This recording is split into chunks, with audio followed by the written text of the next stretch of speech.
every knee bows before your name. But we will not wait until it does, for here and now shall your kingdom reign. For here and now shall your kingdom reign.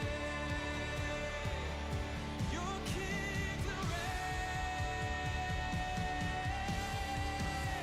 And we sing hallelujah, hallelujah, hallelujah. We sing hallelujah, hallelujah, hallelujah. Oh, we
Are you hurting and broken within?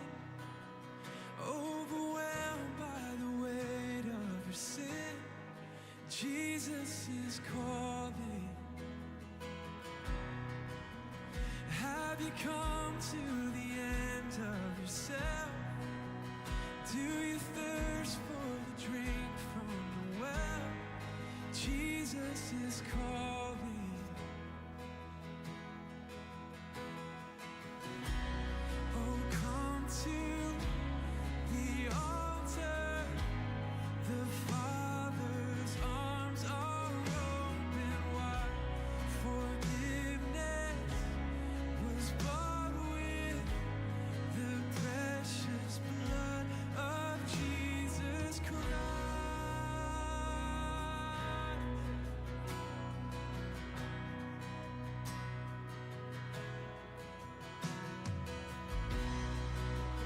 Leave behind your regrets and mistakes. Come today, there's no reason to wait. Jesus is calling. Bring your sorrows and trade them for joy.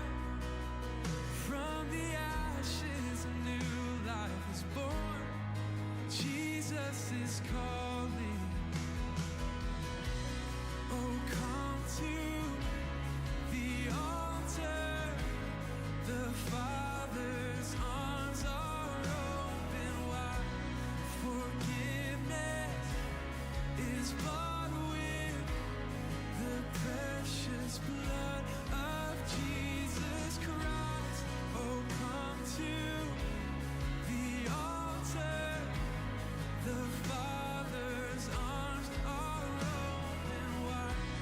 Forgiveness is bought with the precious blood of Jesus Christ.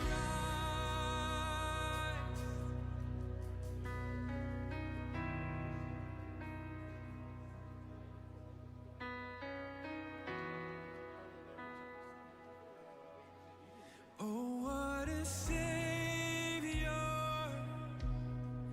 Isn't He wonderful?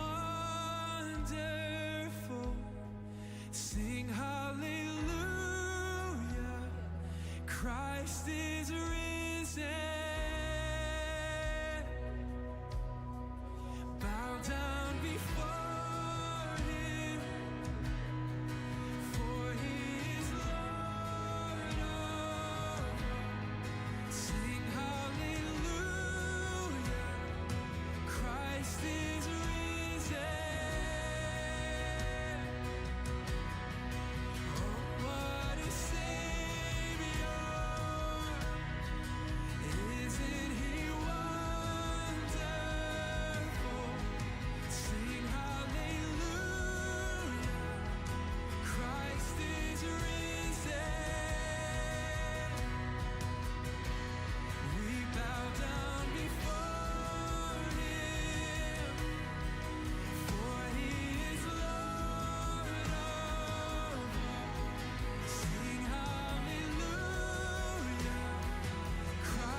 forgiveness is bought with the precious blood of Jesus Christ. Oh, come to the altar.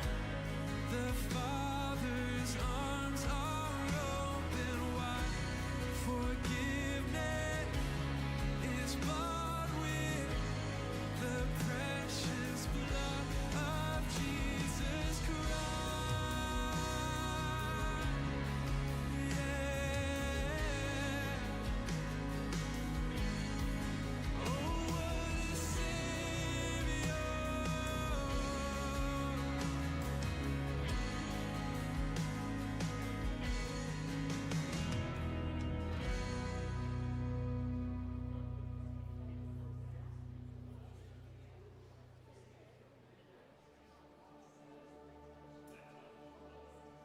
In this moment, when all seems lost, in this moment, when this fight has cost me everything, in this moment, filled with doubt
Well, good evening. Welcome to episode 2 of our series called Moses, Muhammad, and Marx. Why is it called that? Well, because they all start with an M, and that's kind of the way you're supposed to do these things. Actually, this series is about some of the dominant world views or dominant religions that are shaping events in the world. And I would like to help us to, I have 2 goals, and this is kind of important. Why are we studying this? Because we usually study books of the Bible and apply it to our lives. There are 2 reasons to study this. Number 1, I would like for us as Christ followers, or not everybody that joins us as a Christ follower, and that's great. Let's come reason together. I think that's awesome. But for those of us who are Christ followers, I think it's important to understand how other people think. It doesn't mean that we will agree. It doesn't mean that we will sympathize. It just means that listen and understand how other people think. And so I'd like for us to understand what's behind the ideas moving events in the world today. And I'm talking about events in our nation, I'm talking about events in the Middle East, and events in the South China Sea, the Europe and the Balkans. I mean, when you consume information and see what's happening in the world, I'd like for us to say, I think I understand why these things are happening. The second reason that I want to do this, so part of this is just going to be very informational. But the second part is I would like to build our faith. And here's one of the things I think is just true about human beings. We oftentimes learn by contrast, or we learn by comparison. So, for example, how do I know what I believe as a Christian? Well, I read the Bible, I understand what Jesus Christ taught, what the apostles taught us. That is the received theology, if you will, of the church. But sometimes that comes into clearer focus when I understand, well, what do I not believe? What is different? What's another way of thinking? And so we as human beings learn a lot by contrast. And so I think it's helpful to understand how other people think. It's my intention in this series, because a lot of what we're going to talk about is mildly inflammatory. It doesn't need to be inflammatory, but I think it probably is. I want to present steel man arguments, not straw men. In other words, when we talk about these other points of view, I want a well-researched information to you and not say, well, those people believe that and it's obviously terribly wrong. That's a straw man argument. I want us to understand, what do other points of view think, and understand it with its strengths as well as its weaknesses, so that we can actually have a dialogue with people and understand where they're coming from. So that's kind of the purpose of why we're talking about this. Again, it's kind of an unusual thing, but it's something we do every few years, is take a survey of the world and see what are the great ideas that are shaping the world. As usual, you can text your questions during class to the number that's on the screen. I think it's also on your handout. And for those of you joining us live stream, the handouts are available there too, I believe. So if you want to ask a question during class, just text it to this number. Why do we text? Because it's the lowest common denominator of technology. There are a lot of fancy things you can do here, but everybody can text. So text your questions in and we'll curate those and answer as many as we can. So what are we talking about? We are talking about, I'm going to use several words that mean a little bit different, but I'm going to use them interchangeably. I want to talk about ideologies, worldviews, religions, or stories. And I'm going to use the word story. And what I mean by that is, let me flip over here. We all make sense of our world through certain stories, scripts, narratives, worldviews, systems of belief. All those words are very synonymous, trying to describe that everybody, you have it consciously or you have it unconsciously, but nobody lives a random life. Everybody's living their life making sense of what's happening around them through one lens or another. A lens, that's another way to talk about a worldview. Now, some of these stories, worldviews, lenses, are true. And in other words, they reflect reality and they help you successfully navigate through life because they are true. Some stories, almost all stories, have a little piece of truth in them. Even lies, typically, a good lie has a little bit of truth in it. But in general, some stories are true. Some stories contain a grain of truth, but they're incorrect. And those kinds of stories, sooner or later, lead you into conflict and trouble making sense of the world. When you think of myth, you probably think of ancient Greek or Roman myths. Or here's a great myth for you, is the Babylonian creation myth in the Enuma Elish. So this is like, 4,000 years ago. And so they came up with the idea that the world was created, and it was created by a god, and one god killed another god and dismembered their body, and out of that portions of the body comes the universe and people and everything we know. Well, that story contains a little bit of truth as far as I'm concerned, and that is this world was created. It didn't happen by accident. But nothing else in that story is accurate, right? And we call that a myth. Some stories are intentionally untrue, and we call those stories lies. I'll give you a great example of one of those. In North Korea, official name is the People's Democratic Republic of Korea. Not one of those things is actually accurate. And their story of that nation has a lot to do with the divinity of Kim Jong-un and his father Kim Jong-il and his grandfather. That's a story, I'm going to argue, is intentionally untrue for the purpose of manipulating people. So you have different kinds of stories. You have true stories, you have stories that are incorrect and they're myths, and then you have stories that are lies. And so we're going to look at some of these stories. Some of them contain more truth than others. Some of these stories lead to a great deal of anxiety in confronting the world because they don't match. They don't successfully navigate you and make sense of your world. In our last lesson, and this was going to be our starting point, I gave you the Christian story. So the Christian story, and this is kind of a short version of the Christian story, is that we were created by God in His image. That sentence alone says huge implications.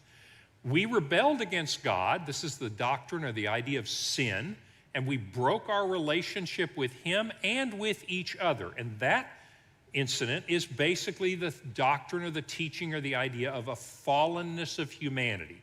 Humanity is not what we were intended to be. There is a wrongness in the world.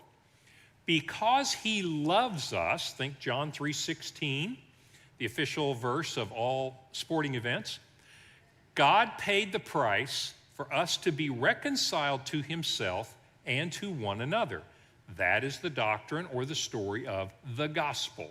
The word gospel means good news, and so that is the good news, that because He loves us, God paid the price for us to be reconciled to Him.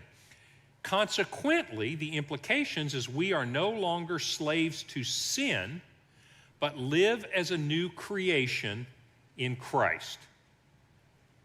So that's basically, in a nutshell, the story, the Christian story. And I don't mean story as a made-up thing. I mean story as a worldview, as an ideology, as a system of beliefs, as a bunch of statements about what is actually true.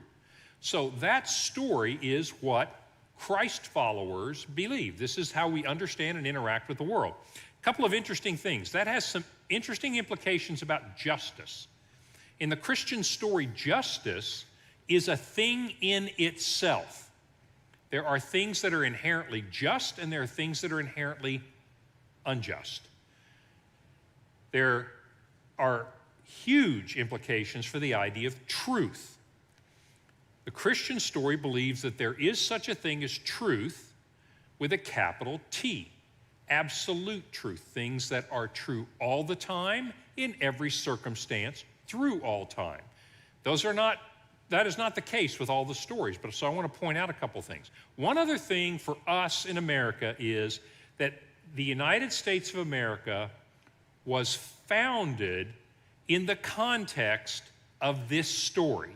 That is a historical fact. I'm not arguing like how many of the founders were Christians and how many were deists and that kind of thing. I'm not talking about that. I'm talking about something that just is pretty incontrovertible, and that is that the assumptions and the principles of the founding of this country were done in the context of this story. Now, you may say that's a good thing, that's a bad thing. That's not what I'm here to talk about. I'm just making the observation that this country, the institutions in this country were created in the context of this story. Hold that thought. That's going to explain why you're so angry at your TV set sometimes, okay? Because this is the story that has architected most of the institutions in America.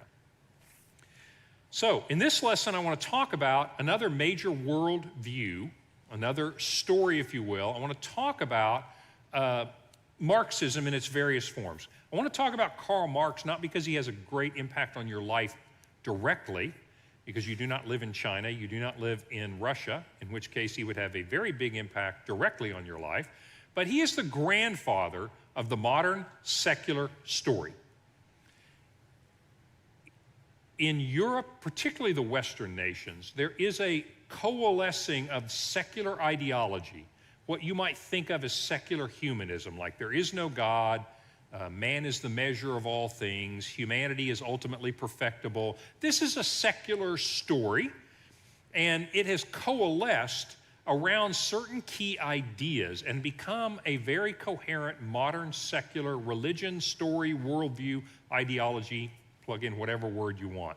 So I want to go back and I want to just take you through a little bit of history to get where we are today, and I think this will make a lot of things that are going on today, at least you can say, I understand why that is happening, okay? So let's go back to the 1800s. Let's start with Charles Darwin. Charles Darwin lived, you can see there when he lived, 1809 to 1882. He's most famous for publishing The Origin of Species, and he published some other things, but this is probably the most famous of his in 1859. Charles Darwin came upon, he's not the only one, but he's the first one, and he gets the credit, come upon a big idea. And it really has two parts. And it's really pretty simple. And that is, he made this observation of the way things are, and he said organizations seem to change through random mutation. In other words, as organisms perpetuate themselves, all kinds of organisms, they change randomly by mutations. Well, that's not particularly controversial, frankly. I mean, that in and of itself is more of an observation than an assertion. Here's the interesting part. Well, given these mutations and the fact that they are random, how do you know which one of these mutations is going to be picked up, if you will, and carried on through all the rest of the dinosaurs in that legacy, right? And how do you know which ones of these are going nowhere? Kind of an evolutionary cul-de-sac, if you will. This was his biggest idea. And this is a theory. It's called the theory of evolution. Let me say a word about theories before we go on. A theory, because I really want us to think rationally and scientifically about these things. A theory is an assertion that has yet to be proven to be true. And yet, it is typically in science strong enough so that you are trying to prove or disprove it. It is a viable suggestion, if you will. The reason you'll hear things called theory, for example, in the social sciences, is because it brings a little bit of a scientific cachet with it. In other words, you think of a theory as, oh, that's pretty certain. Well, maybe, maybe not. So the idea that he had that's theoretical, that's mostly theoretical, is he said the way you can tell which one of these changes or mutation is going to pass on to the kids and the kids' kids and the great-grandkids is through a process called natural selection. Natural selection is an unguided process. I mean, there's no God in any of this. There's no direction. There's no Buddhist intelligence of the universe. There's nothing in this. It's called survival of the fittest, commonly. It's called natural selection, survival of the fittest. So how do you know which ones of these random mutations move on down the line? That is all a matter of competition. It is a competing, organisms compete against each other to see the strongest will procreate. The strongest will survive, okay? That is a very controversial idea in the sense that, is that a sufficient mechanism to explain from an if you're a Darwinist, here's your big question. Is natural selection a sufficient reason to say that's how you get everything that you see? Is a bunch of people competing with each other to see who is going to have the most children, grandchildren, etc. But this idea of natural selection really caught on in people's minds because they looked around and they looked at Mother Nature and they said, you know what, life is a big old competition. It's a dog-eat-dog world out there, right? It's a survival of the fittest kind of a world. And particularly before the 21st century, if you looked at the world, it was definitely a competition for survival, for scarce resources, etc. So this idea caught on. Not only did it catch on in biology, it caught on in the social sciences as well. And so you have what is called social Darwinism. Not just, Darwin's theory is a biological theory. It's a conjecture to say, I think I would like to explain how everything got here by this. So it's a good story, interesting story. But then the social sciences picked it up and said, if we're animals, and this is how we got here, and natural selection, survival of the fittest, is the mechanism that's causing us to be successful in life or not successful in life, then that should be applied to the social world. Social Darwinism. You know social Darwinism best by the word eugenics. And so by the end of the 1800s and definitely into the early 1900s, all through Europe, in the United States, you see kinds of social Darwinism, which said, you know, the strongest ought to survive. So for example, you see things like in England, for example, they felt like the aristocracy were superior, the strongest, the fittest, and should survive, and the commoners were not. And so they would talk about, have you ever heard of phrenology? Kind of looking at the bumps on your head, and that's supposed to tell you how fit you are, what kind of human being you are. You're more intelligent if your head's shaped a certain way, you're less if they're not. That's a form of eugenics. It's a way of reinforcing the superiority of certain people over other people. In the United States and other places, it took the form of forced sterilization. Now, that's not something you think about today, but that's something that happened in this country. Is there were people who were sterilized so they could not reproduce because they were considered in some way not the fittest. They were deficient in some way. This happened. And then, of course, at its most extreme, the Nazis practiced eugenics in the sense that, and they took this really seriously, and they said, we are the master race, we are the fittest, therefore we will eliminate the weak. What are they doing? They're playing out Mother Nature. And this is social Darwinism. So this idea of competition, this idea of the fittest trying to survive and the stronger surviving, is an idea that really caught on in the 1800s and comes down to us today. Second individual also lived in the 1800s. His name is Friedrich Nietzsche. Nietzsche was not a biologist. Nietzsche is a philosopher, an extremely influential philosopher. Even though most people do not know his name, most secular thinking owes a great deal to him. He is the father of postmodernism, if you've heard about postmodernism, and I'll tell you why. You're going to hear some things that click with you. So Nietzsche took this idea, and he said, you know what? Life is really about survival of the fittest. It's a struggle. It's a competition. And you know what? For example, one of his books, he wrote a lot of books. One is Beyond Good and Evil. And here's what Nietzsche says. He says, in this kind of a Darwinian world, in this kind of a survival of the fittest, the strong survive, good and evil are made up ideas. And he said, you know who made up the idea of good and evil? The weak people.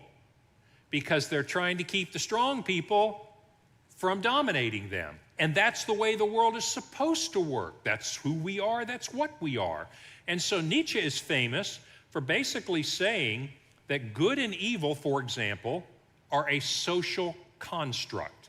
Now, he didn't use those words, but that's the words you'll hear today. What is a social construct? A social construct is something we make up. It's not real. We just made it up. He said good and evil is a social construct. You'd like to believe there's such a thing as good and evil, but there's not.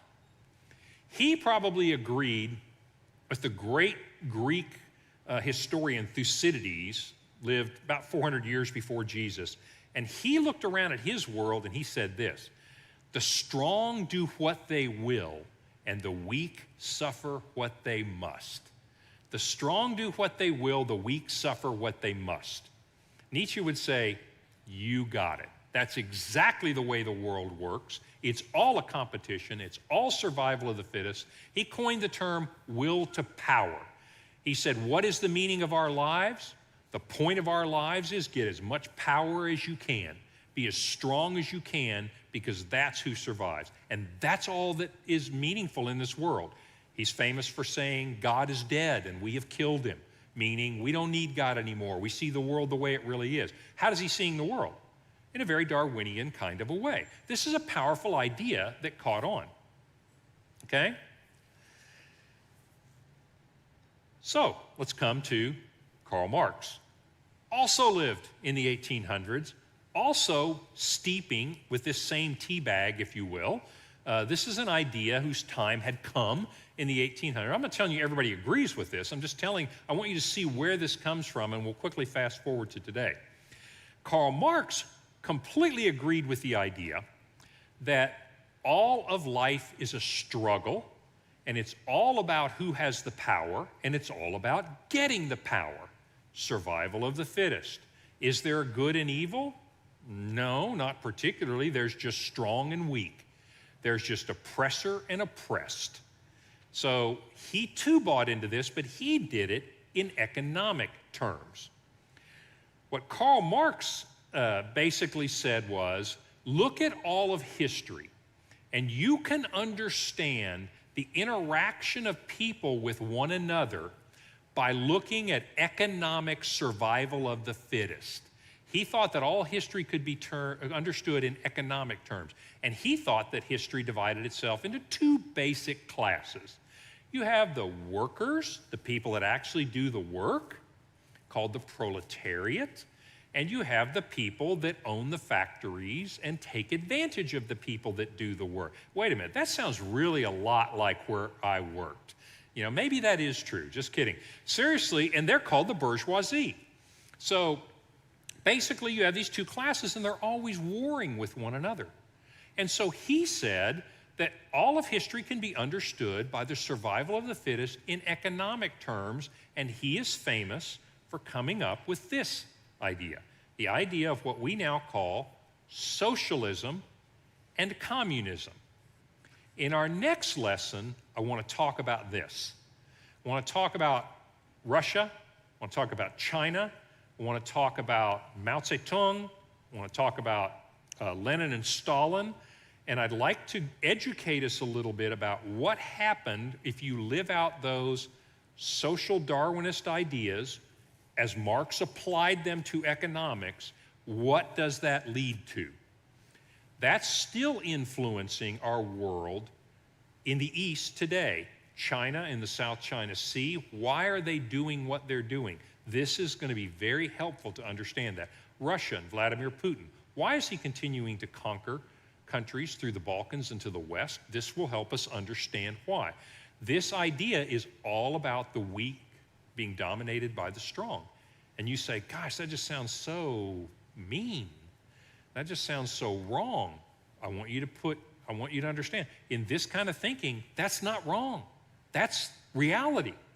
This is what this story is about. Is that making sense?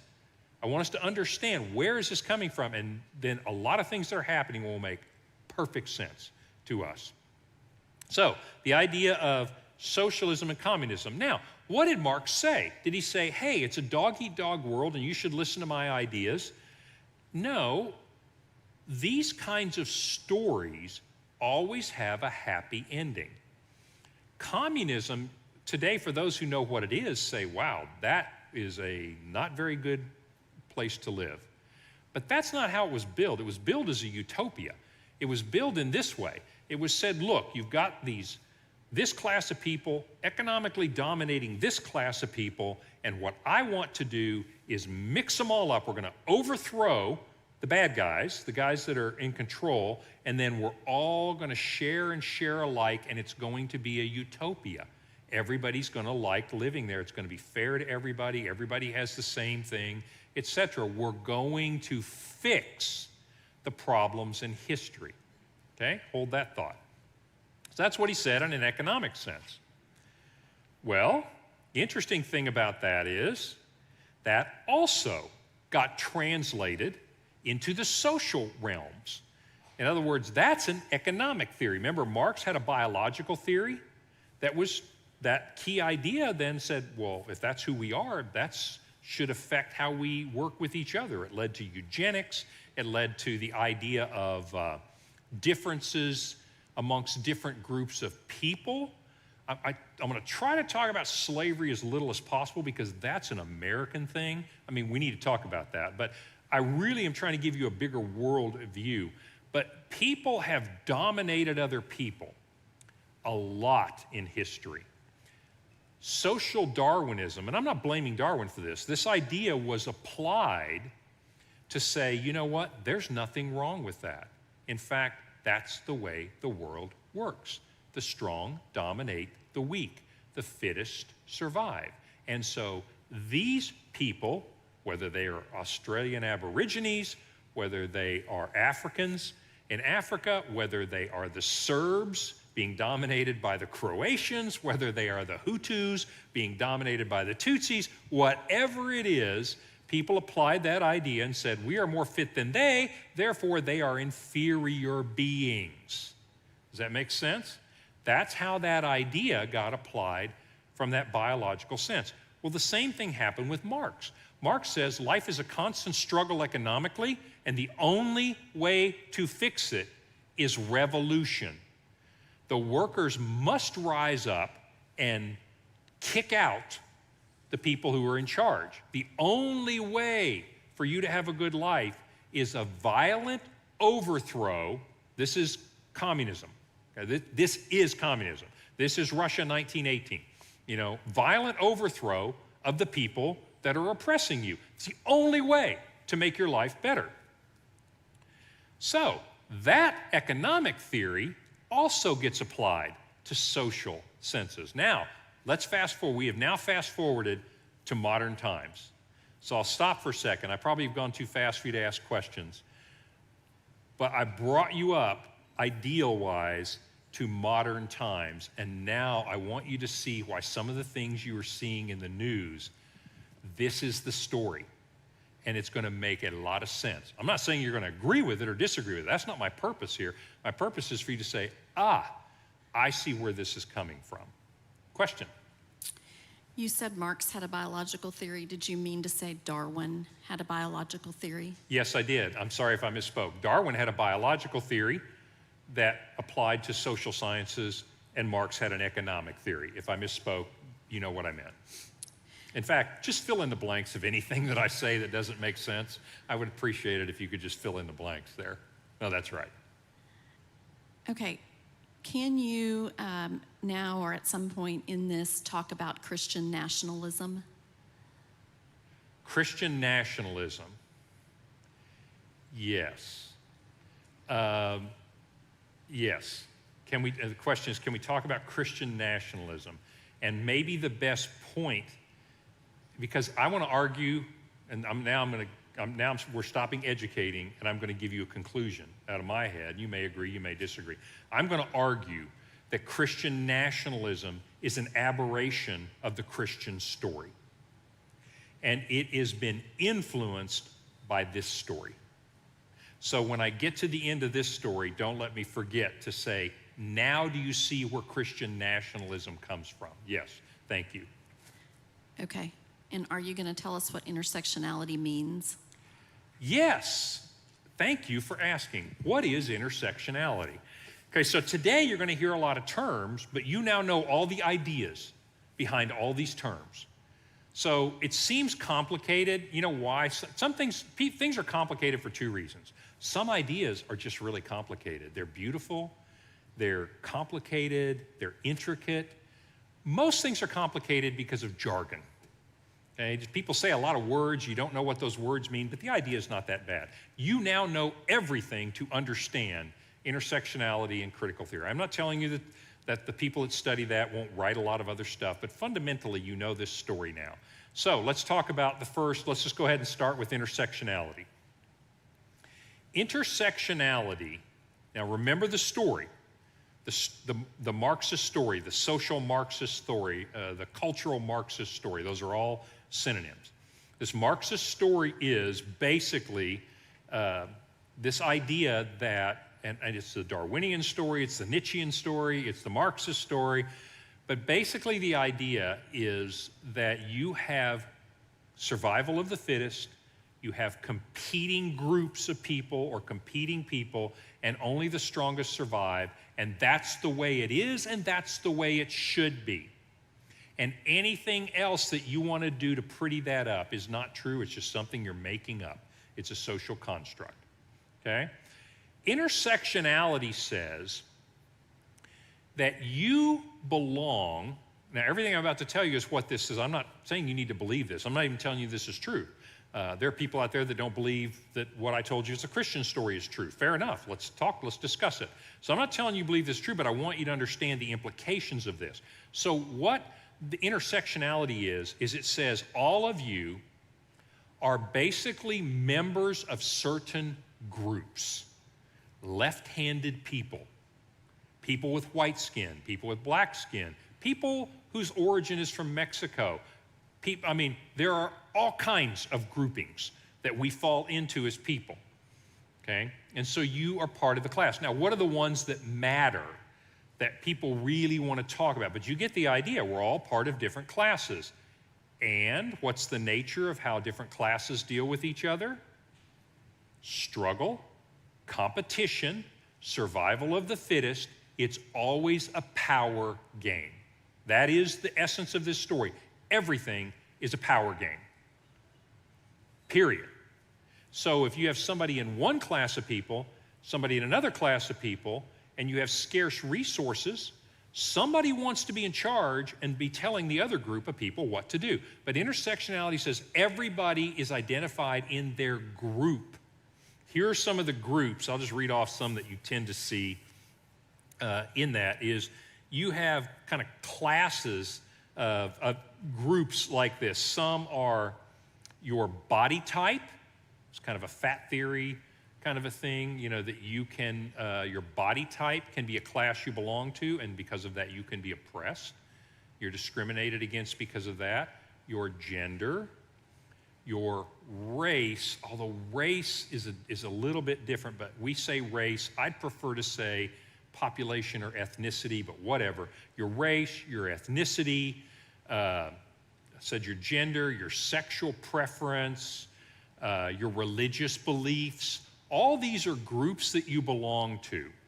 And some groups are more powerful than others. Let me just take men and women. Historically in America, it is a historical fact that men were treated better than women by and large. There are always exceptions, but if you want to look at groups, that men got paid more for the same job than women. Let me just use a simple example. And that's discriminatory and it's oppressive. And so that's not just an employer oppressing a woman, that's a group that you belong to, survival of the fittest, this struggle, and another group would be the women. So the men in this example, that group is the privileged group. That is the group that is in power. And the women in this example would be the group that is oppressed. This is the group that is not in power. And the only way to change that, Marx says, is what?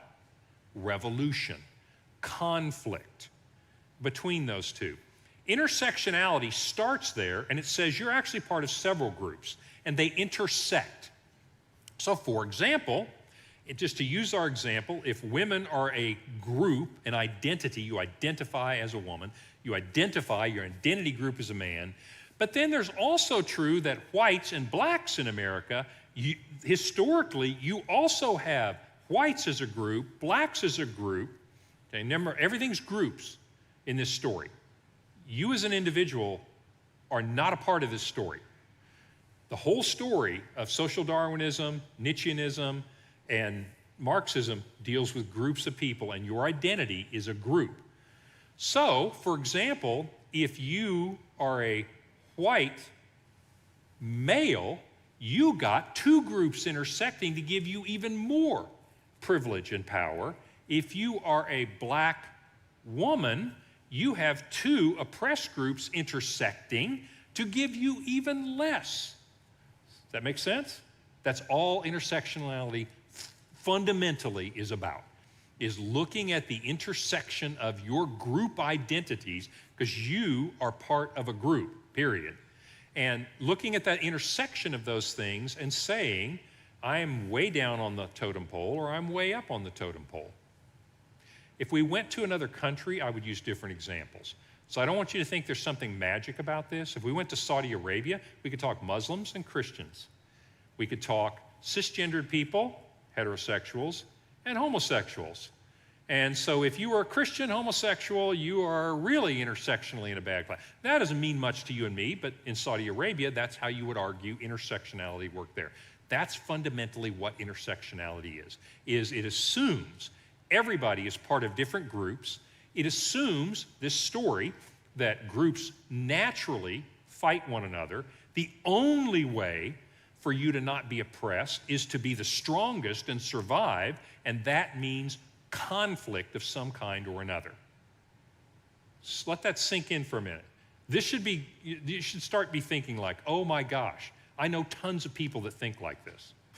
There are tons of people who think like this, who see the world through the lens of this particular story. But intersectionality is kind of grading you on how privileged you are or how much of an oppressor you are. Let me just make this really personal. If you are in that group, you are an oppressor of the other people. And you may say, maybe you're operating out of the Christian story. Christian story says, I don't have an identity as a group of anything. I have an identity as a Christ follower, or I have an identity at worst as Terry. And they're like, that's not what this story thinks about. No, you don't. You have an identity as fill in the blank. Black woman, white male, to use our example that I've been using. And if you're in that group, you are either the victim of oppression or you are guilty of being an oppressor. I want you to understand this story. That's the way this story works. It starts in the 1800s, it comes to today, and this is what you end up with.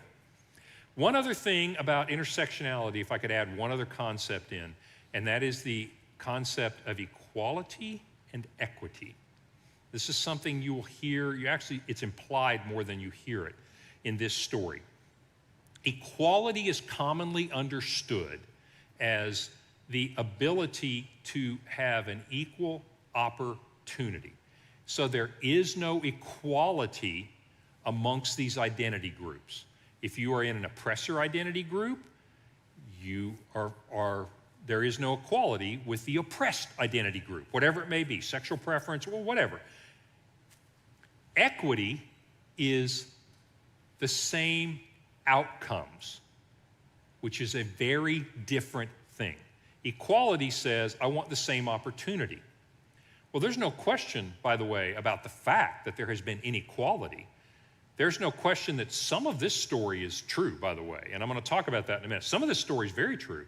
In other words, have there been groups of people that by and large, with some exceptions, but by and large, have not had the opportunity that other groups? Yeah, that's a fact. The question is this story the explanation for that? Is this story that it's always going to be that way, it's inevitably going to be that way, and the only way to fix that is through tension, resistance, and overthrow?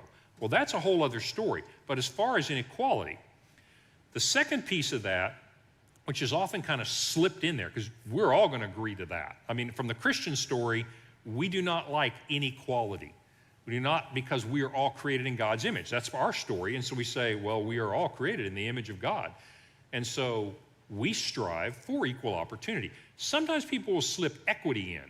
Equity is not something that's part of very many stories at all. Equity says you got to have the same outcomes for everybody.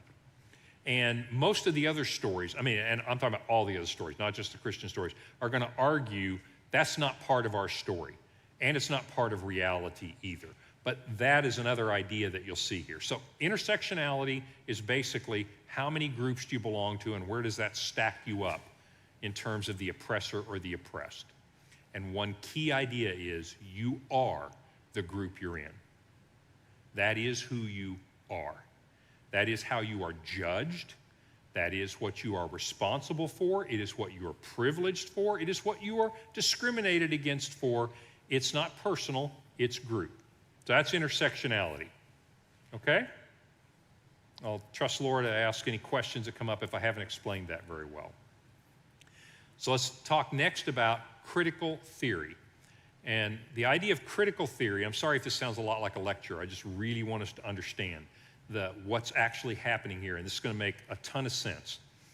Critical theory is basically the idea that group supremacy exists. In other words, it buys into the whole idea of identity groups, identity politics. Identity politics is a little offshoot of this. Everybody's part of a group. You have an identity group. In fact, intersectionality would say you're actually in several, and we kind of need to see where you stack up with the intersection of all of your identities, right? So, critical theory says there are indeed these identity groups, and supremacy exists among these, and what's even worse, supremacy is reinforced by the laws and the institutions and the social customs of your nation. That is a profound statement that has big implications. Put two and two together. If you have identity groups that are, and by the way, some of this is true, and I'll talk about that in a minute. I'm not telling you, I'm not making a judgment about this. I want us to understand it. If everybody's part of these identity groups, and if it's all about power, and if it's the survival of the fittest, and if the only way to correct or address that imbalance is through revolution, meaning conflict, and if the laws and the social institutions and the customs are part of that oppressive system, they also have to be overthrown. Is this making as much sense to you as it is to me? You just put piece and piece and piece together.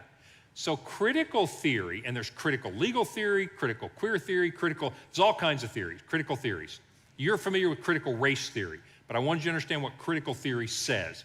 So far, it has nothing to do with race, but it can be applied to race, and we call it critical race theory. It can be applied to other things, and what it's basically saying is your identity groups and the power over them are supported by laws and customs.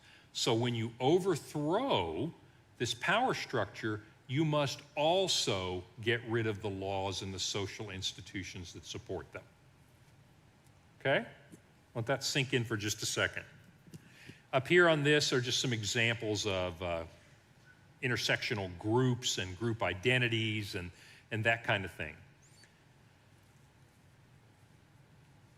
Maybe one more quote.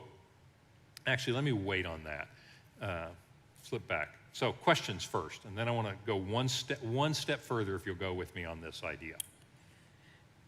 Okay, so what do you believe is the ultimate motivation of a person or a group who adopts Darwinian or social Darwinian ideology? What is the motivation? Okay, so I want us to step back just a minute as in be an observer of this.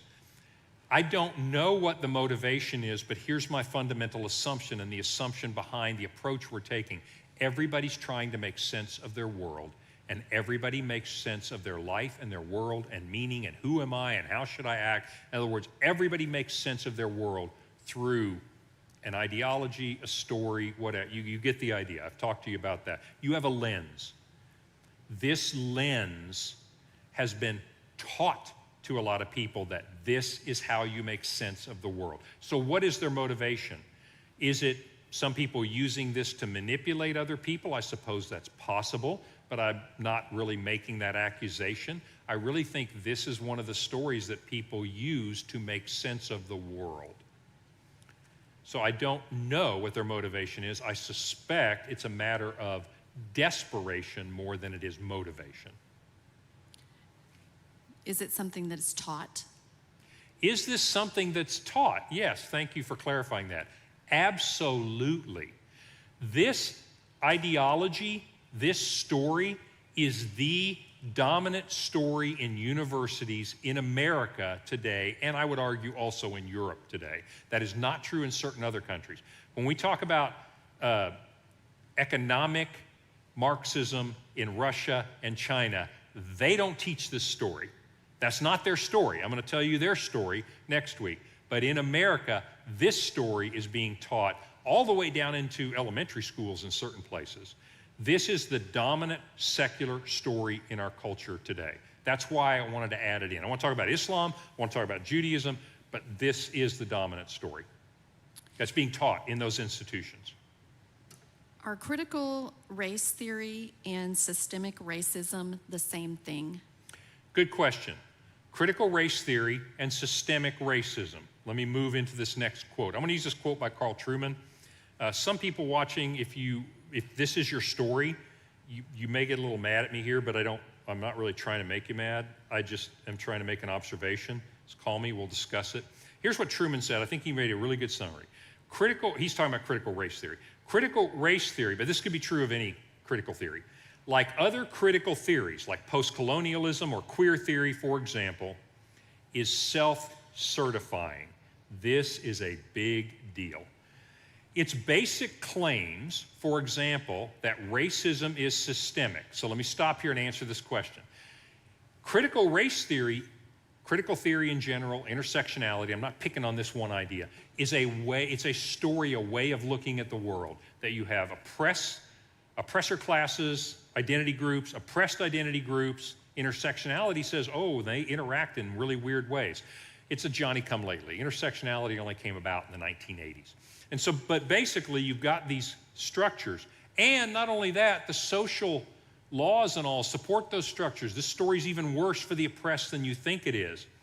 So critical race theory is that story. Systemic racism is an accusation. It is a contention of that story. So in other words, you can believe that story and say, well, there may or may not be systemic racism in America, but that's still the way the world works. But one of the things is the idea that racism is baked in to this story. In other words, and that's just racism. We're not talking about sexism. We're not talking about queer theory. We're not talking about colonial domination.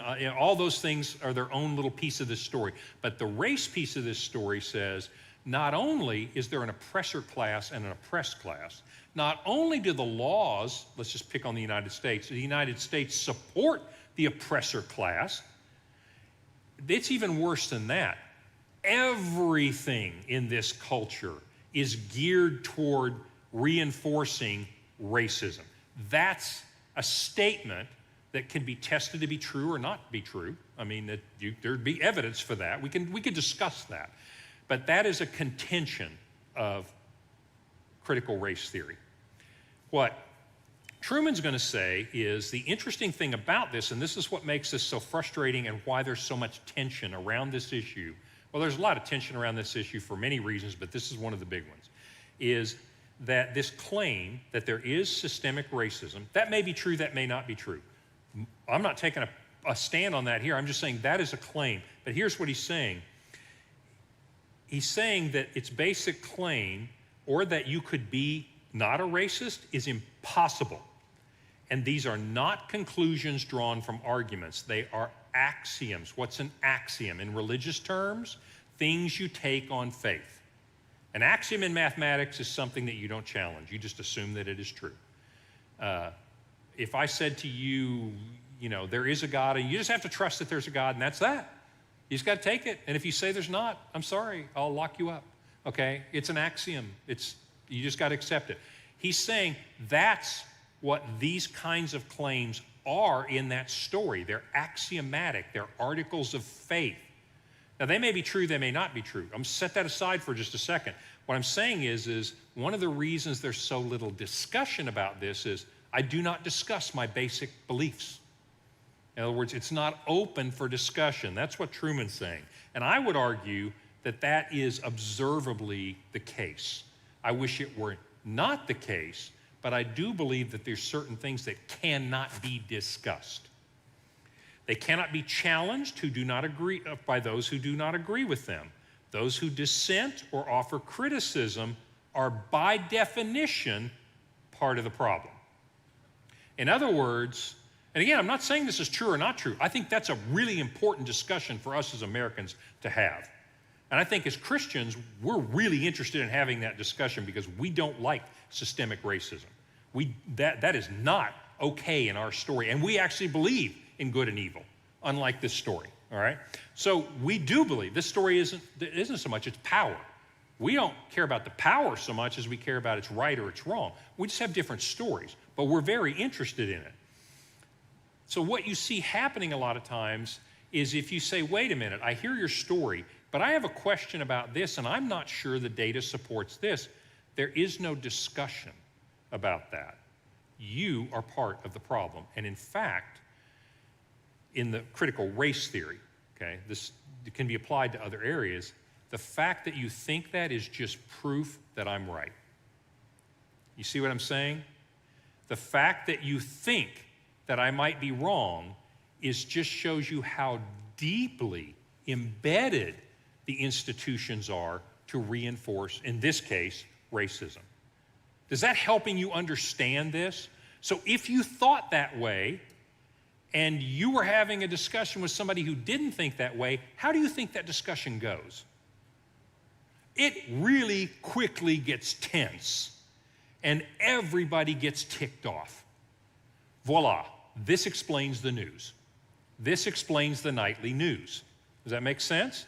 Why do you have riots by BLM? I'm going to get to Christian nationalism. Why do you have a riot at the Capitol, not by BLM?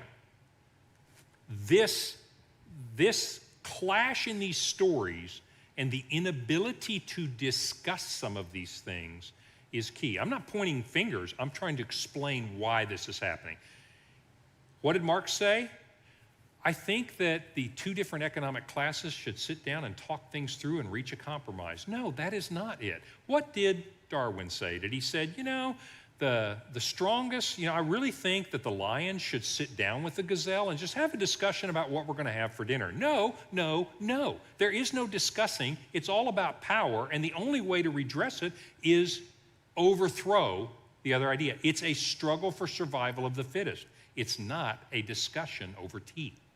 And so I'm hoping, I'm being a little facetious, but the idea is you see why there's so much heat in these kinds of conversations. So let me summarize this for a minute. The modern secular story. Let's bring it together in a little summary story. Now you know what critical theory is, that there are oppressor groups and oppressed groups, and it's worse than that. All the laws support it. So not only do you need to overthrow the oppressor group, you also need to change all the institutions and all the laws. Have you thought about and I'm not trying to be partisan here, defund the police. I'm sorry if you like that idea, but I got to tell you, it is the perfect example of what I'm talking about here. If you say, why would somebody say defund the police? And I'm saying, I'll tell you exactly why somebody would say that. I want you to understand, if you think, and that is this story, and there are people who think this, so I'm not saying you're good, you're bad, you're right, you're wrong. I'm just trying to explain it. If you think with a critical theory that not only is there oppression, but that all the institutions of society, the courts, the police, etc., this may be true, it may not be true. That's not what I'm talking about right now. But if you thought that that was all part of this oppressive scheme, and that's how you saw the world, how do you solve it? You got to get rid of all those institutions. You got to let people out of jail. You got to get rid of the police. You have to radically change the court system. I'm simply trying to say, does that not make sense in the context of that story? Yes, it does. So if you believe that story, saying those things makes sense. Now, you may say, well, I agree, I don't agree. Fine, that's not my point here. My point here is to say, do you understand why you would say that? Because this is your story. And this story says conflict and tension are inevitable and necessary. I mean, this is not a discussion. This is purely survival of the fittest. Truth is simply a viewpoint. This is called standpoint theory. Truth is simply a viewpoint, and it's relative to your identity group. Now, this is nothing like the Christian story. We believe there is such a thing as truth. It's like, no, we're postmodern. We don't think there is such a thing as truth. You have a truth, I have a truth. And your truth and my truth all come from the identity group that we are in. That's this modern secular story. Nietzsche said it this way: there are no facts, only interpretations. What's he saying? Nothing's really true. It just all depends on how you look at it. Truth just depends on what class you're in as to whether it's true or not. Well, that, unfortunately, makes it really hard to have a rational discussion, doesn't it? That's why this is a side note. If you look at the Democratic Party today, and again, I'm not making a political statement, I'm going to make an observation. Classical liberals are having a real hard time getting along with the left in that party, because classical liberals do believe in certain truths, and they may not be, they're not conservatives, but they do believe in certain truths, and they do believe you can have a dialogue, a shared dialogue. This story does not believe in dialogues. Now, if there are going to be people out there say, hey, I'm willing to talk to anybody, this story is not about dialogue. This story is about revolution. And that's what you see. Justice is not an object in itself. There are not things that are right or wrong. And this is probably what really gets you revved up when people say things. Have you ever gotten upset when you see things on television and you go, that is so hypocritical. That is such a double standard. There's no such thing in this story. In this story, justice just depends on which group you're in. So in other words, treating somebody in this group a certain way is just. Treating somebody in the oppressor group the same way is not just. In other words, why can I say that you can do something and it's okay, and you can do something and it's wrong? That just bakes a lot of your minds, doesn't it? It's like, hey, this is a double standard. This is like, no, they're in two different identity groups. Justice is not a thing in and of itself. Justice is dependent upon the power and the identity group. Again, I'm explaining to you. Now, when you hear these things, you go, oh, I know exactly why you would say that, because this is your story. This is how you think the world works. This is the worldview or the story that you are using. And then finally, moral actions, the idea of right and wrong, are judged by how they serve the oppressed groups. Give you an example. And again, I'm not arguing about whether this is good, bad, true, not true. That's another discussion to be had if there ever comes a time to have a discussion. But the point about it is, for example, discrimination is a great example of this. It's a complicated story, but at its most basic, it is discrimination is bad if you're in the oppressor group, and discrimination is a good thing if you are in the oppressed group. And I understand the argument before you say, but. I understand the argument, but all I'm observing is the obvious, and that is those two things are just or unjust depending upon who's doing it. That's all I'm saying. That's part of this story. Truth, justice, morality are not fixed things. That's the modern secular story. And I want you to think about it a little bit, because I really just want you to understand people in our country and other places who just think about this differently, and consequently they're going to say different things. They're going to do different things, and you can get pretty good at figuring out, you're doing this, that's coming from that story.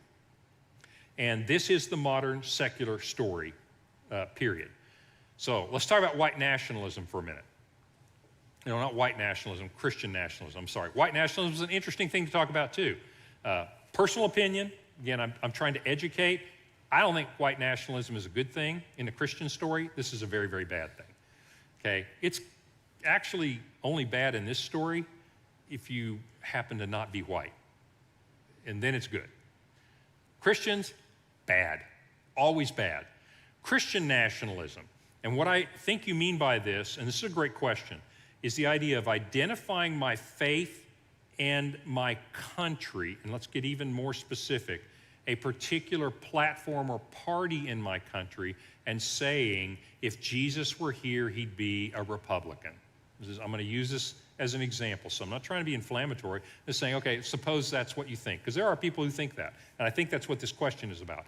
Christians, you say, Christians are Republicans, and Republicans are Christians, and we are yoked together. What's good for the Republican Party is good for Christianity, okay? I may be exaggerating this a little, but that's the idea of Christian nationalism. What do I think about that?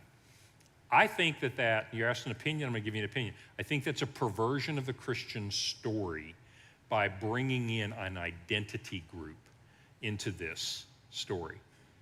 The Christian story doesn't really have identity groups as part of a story. It's a very different kind of story. But I think if you take that into this, throw in a little resentment at the double standards, throw in a lack of understanding of how the other guy's thinking, and throw in a lot of anger and frustration at bad things happening to you, which everybody's got some of that. Some people more than others, but everybody's got some of that. I think then that you can move out of the Christian story and say, well, I'm going to have my own identity group, and it's going to be Christian Republicans or whatever. So that's my opinion about that. I think that is a synthesis, a reaction, an angry reaction to people feeling attacked and saying, I'm going to get an identity group, and survival of the fittest, game on. Survival of the fittest is not in the Christian story. You know, compassion for those who are weaker is in the Christian story. This is betraying, in some sense, the Christian story. So hopefully that's adequate sketching of it in this context. Yeah, question? In this story, when is it revealed that it doesn't actually result in utopia? So in this story, now we're getting into the evaluative phase. So what I've been trying to do is educate. Now we're going to evaluate just a little. So let me put it in this context, because I want to talk first about, and this is, in the Christian story, I think we need to understand, agree or disagree, we need to understand how people think, because people matter. You're not just a group, you're a person. I'd like to know your story. Now, obviously, you can't know everybody's story, but you can know your neighbor's story. You can know a few people's story. So let's understand. And we're trying to understand a thought, a view here. Some of these things are congruent between the two stories. There are certain facts here that man's inhumanity to man. We believe in fallen world, and this story believes in oppression. We're like, yeah, I don't think I buy your story, but you and I agree on this point. People have oppressed other people. People have done horrific things to other people, right? And so we do agree on that, for example. One of the ways we part ways, and I want to use Martin Luther King and Malcolm X. I just have read two great books, and I want to recommend particularly one of them to you. The autobiography of Martin Luther King Jr. is very good. I read it years ago. Obviously, it's been out a long time, and it's good. But I'll tell you something, I hadn't read this particular biography of Malcolm X until relatively recently. This book is called okay, and I get no kickback for recommending this to you, but if you want to understand in the race world, this dichotomy, there is a big battle going on. I told you about the Democratic Party's having trouble with classic liberals and leftists, and they're not good bedfellows. The race movement is having tension around these two key ideas. The autobiography of Malcolm X as told to Alex Haley. That particular book is the first-hand meetings between Malcolm X, Alex Haley, before he wrote Roots, when he's a reporter.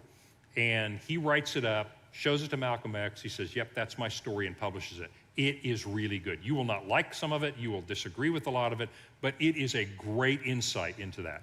Here are the two views.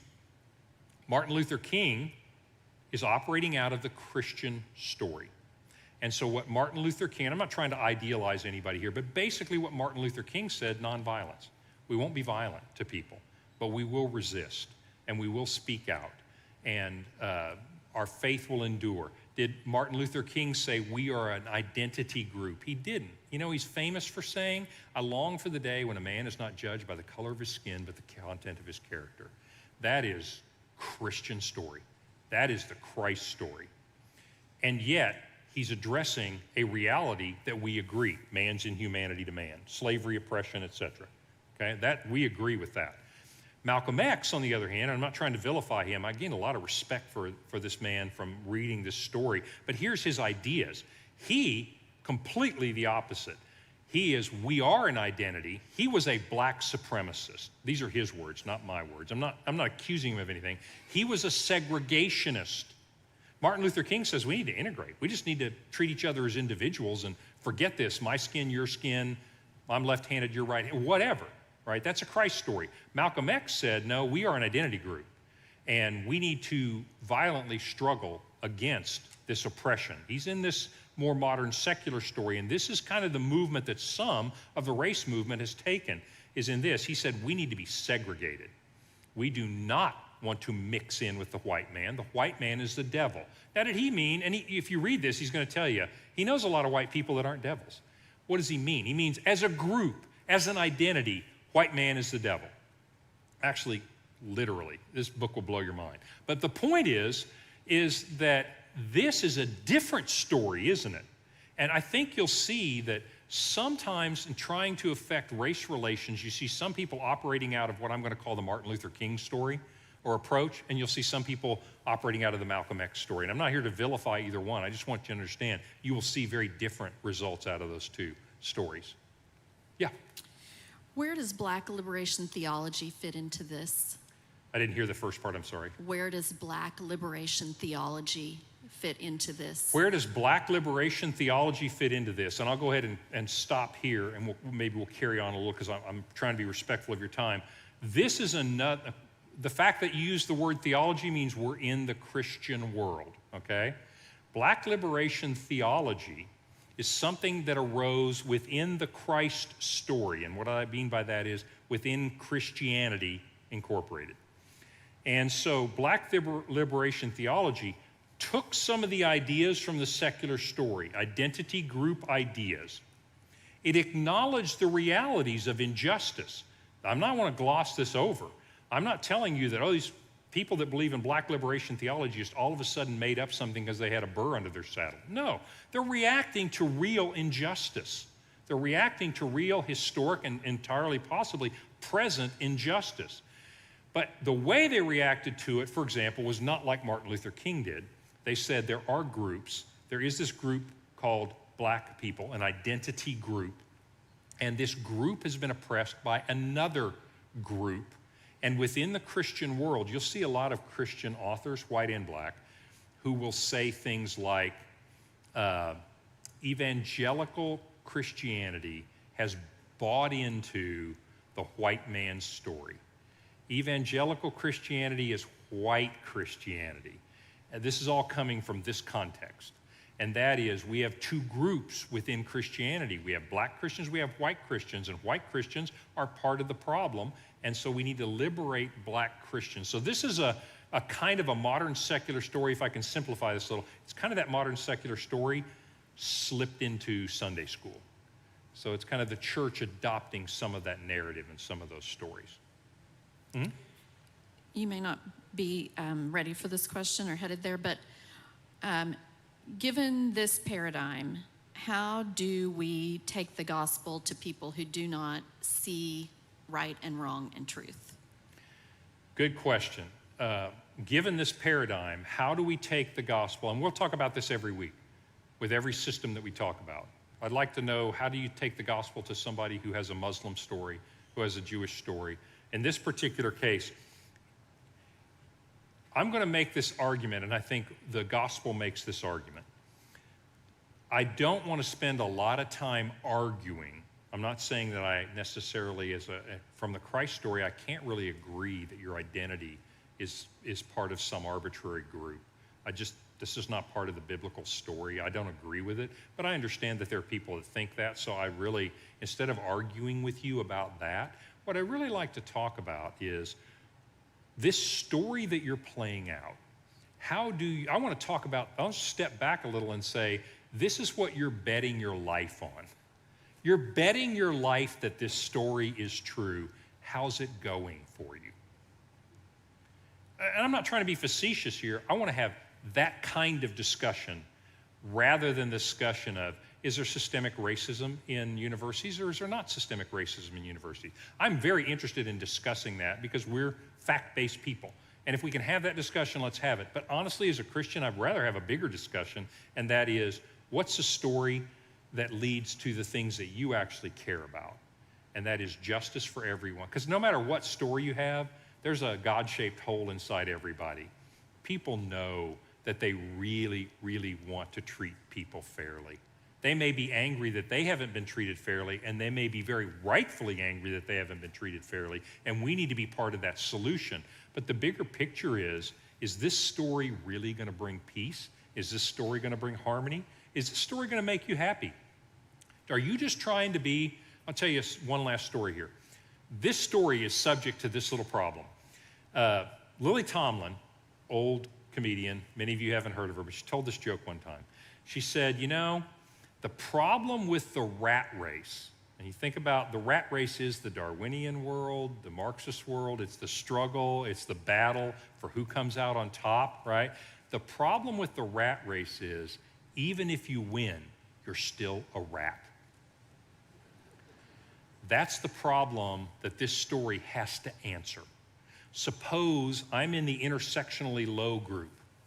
I'm a left-handed Muslim, black, okay, I'm being facetious and I'm not trying to make fun of this. But let's say I'm in a really low intersectionality group and all of a sudden I overthrow the world. I change the whole order. I change all the laws. Now my group is top dog.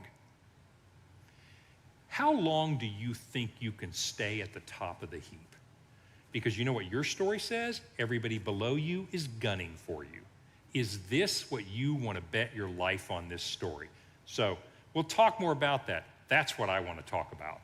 I want to get past all the little, get in the weeds and argue and let's just get mad at each other and never settle anything. I want to say, your story, how does your story turn out? Because I want to tell you how my story turns out and then go tell your story. So, great questions. This will come up some more. We'll spend the next week also on this idea of, this is called, you'll hear this called cultural Marxism. Now you know what it is. You'll hear it called critical theory. You hear it called intersectionality, identity politics. That's all this story, and I hope that it makes sense to us. We're going to look in the next lesson at how that plays out in the political arena in Russia and China and what's going on in the world. But if you want to hold some questions, maybe we'll start with some more next time. So thanks for going overtime with me, and thanks for being so attentive. I appreciate you guys.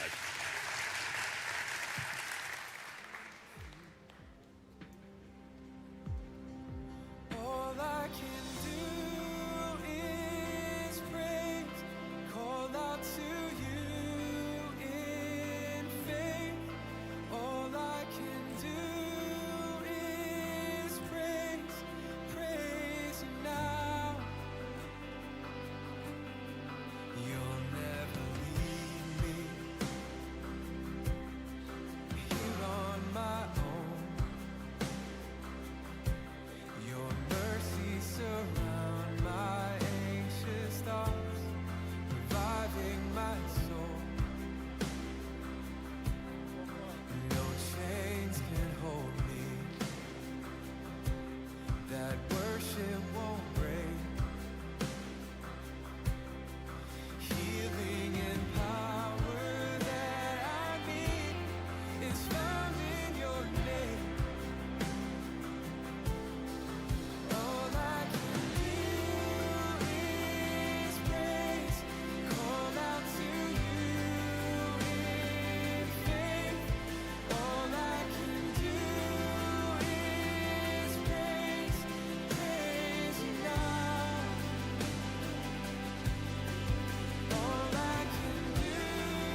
to you in faith. All I can do is pray.